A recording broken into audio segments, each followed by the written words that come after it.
Y empezamos con un tema que me parece sumamente preocupante, gravísimo, que ocurrió en la provincia de Córdoba y a partir del cual el Ministerio de Justicia de la provincia le pidió la renuncia a un funcionario, al titular de la CENAF, la Secretaría de Niñez, Adolescencia y Familia. Y le pide la renuncia en medio de una investigación administrativa y judicial por el abuso sexual de una niña de 11, 12 años con discapacidad que se encontraba internada, alojada en la residencia Eva Perón, bajo la responsabilidad de la CENAF. Y se produce la renuncia del funcionario que se va del cargo con una durísima carta donde habla de la falta de respuesta ante las necesidades de la Secretaría, entre otras cosas, alimentos básicos, elementales para alimentar a los menores allí alojados. Pero, repito, todo esto se da en el marco de una investigación judicial por el abuso sexual contra una menor, ya vulnerable, a raíz de lo cual esta menor es alojada en un instituto de la provincia. Pero no se puede creer que en ese instituto, que se supone está para cuidar, para proteger a los menores, se dé un caso de abuso sexual. María Esther Romero es periodista, trabaja en Diario Perfil. Ayer, domingo, leía una investigación muy interesante, muy seria, importante en relación a esta noticia, que me parece a mí no ha tenido tanta difusión en los medios de Córdoba. María Esther, un gusto tenerte con nosotros. Muchas gracias por la atención. ¿Cómo estás? ¿Qué tal, Fernando? El gusto es mío. Creo que vos has dado en la tecla en la presentación, ¿no? Porque cuando hablamos de estas cosas, no solamente estamos hablando de una institución que funciona mal o bien, o más o menos, o que la pandemia la afectó en su funcionamiento, sino que estamos hablando de que los sujetos que deben ser custodiados en este caso son sujetos absolutamente vulnerados, ¿no? Bien lo mencionaba, hace 10 días aproximadamente comenzó una investigación judicial a raíz de un abuso sexual que lo detectó un médico del hospital pediátrico donde fue atendida una niña de 12 años que está en la residencia Eva Perón que depende de CENAF. Este médico constató que podría o tenía signos de haber sido abusada sexualmente y denunció directamente a la unidad de delitos contra la integridad sexual. Se abrió una causa penal que está a cargo de la fiscal Alicia Chirino. El ministro Julián López, el ministro de Justicia, del cual depende CENAF, se enteró a través de esta denuncia, a través de la fiscal.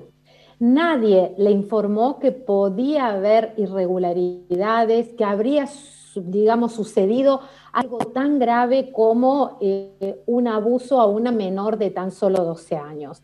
Por esa razón, decide citar al titular de CENAF de ese momento, a José Piñero, y acto seguido pedirle la renuncia. Después vino esa carta que vos mencionabas, sabiendo cómo se estaban moviendo las cuestiones y viendo cuál era su futuro inmediato.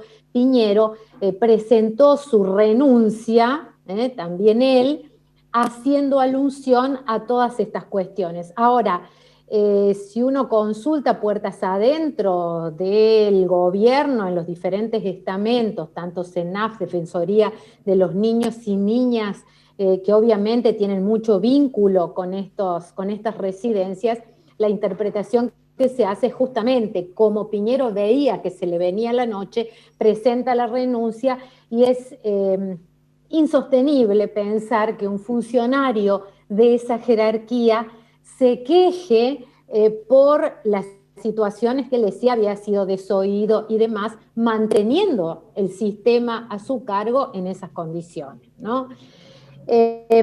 O sea, por un lado eso, desde el punto de vista institucional, muy reprochable la sucesión de los hechos, que no se haya informado en su debido momento una situación tan grave como esta.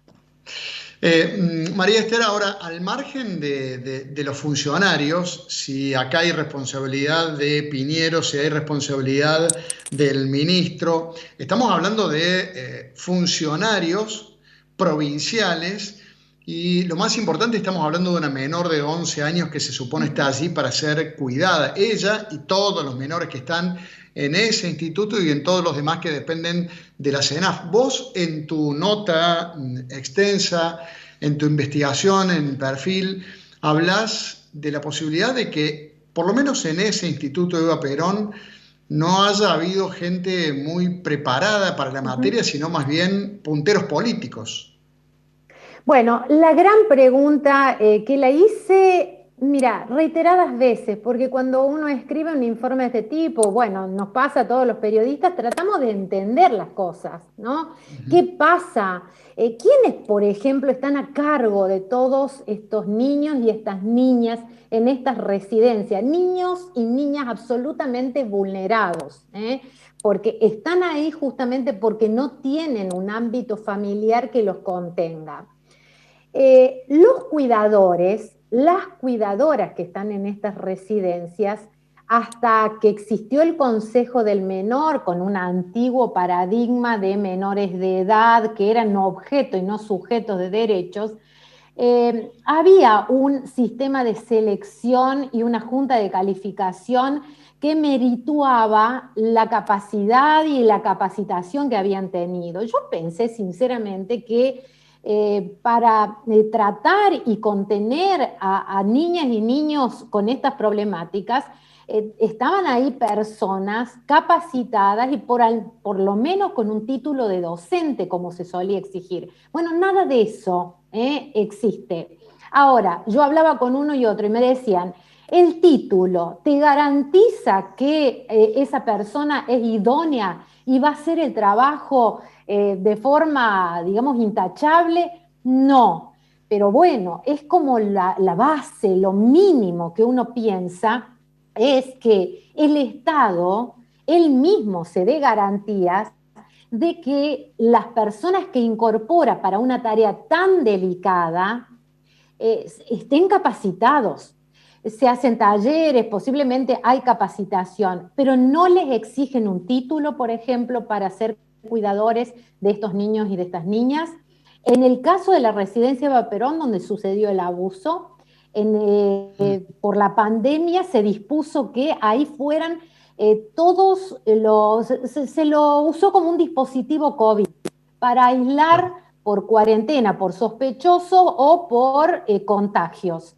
Y fíjate vos, la defensora de niños y niñas, Amelia López, me dijo, quizás por toda la reorganización que fue necesaria, imprescindible este año, la gente que estaba en ese lugar quizás no era la que tenía que estar ahí.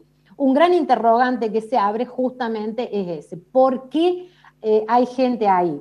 Nosotros nos reservamos los nombres, pero dentro del grupo de cuidadoras y cuidadores, que eran en total 8 en el momento en que ocurrió el abuso, hay 2 hombres, uno de los cuales, por ejemplo, entre sus antecedentes, está de ser locutor de Raposa.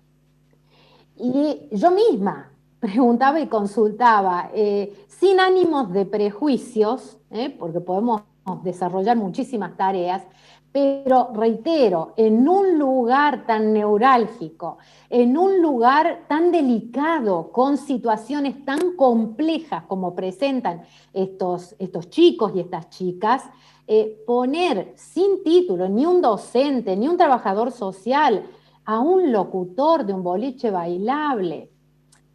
Bueno, todas las preguntas, digamos, son pocas. Sí.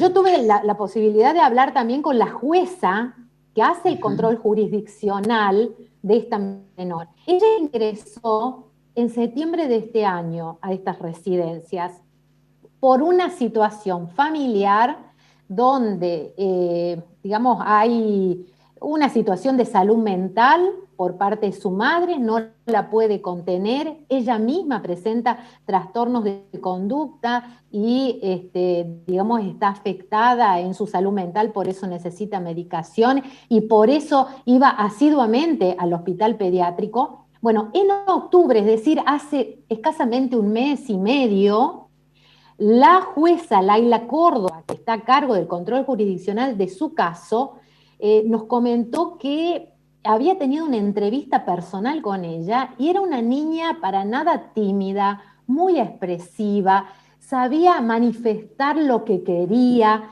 tenía problemas lógicos con otras chicas que estaban ahí en la residencia por la edad, pero que nada hacía suponer que, digamos, podía pasarle algo tan grave. Ella me dijo, estoy con un dolor muy fuerte por lo sucedido, ahora están esperando que se reponga para ver si es que puede contar algo. Este fin de semana le daban el alta en el hospital pediátrico. Realmente increíble que esto esté ocurriendo, que haya ocurrido en un ámbito como ese, dependiente de la CENAF.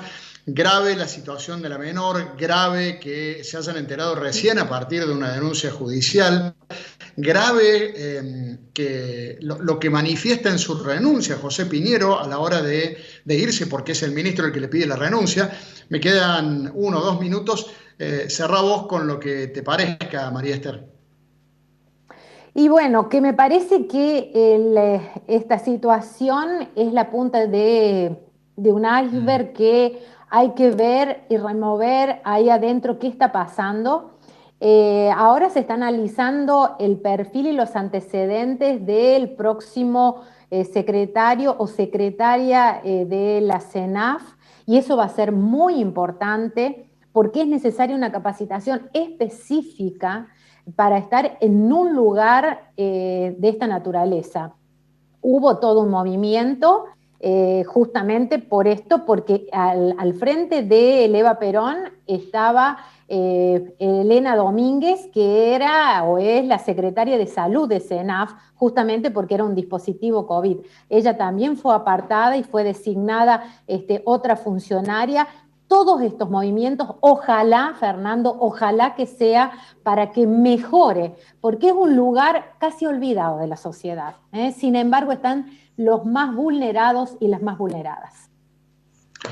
Importantísima tu investigación, felicitaciones por tu trabajo y muchas gracias por compartirlo con todo el público de Perfil y con nosotros un ratito. María Esther, de nuevo un saludo especial. Igualmente, Fernando, gracias a ustedes. Adiós.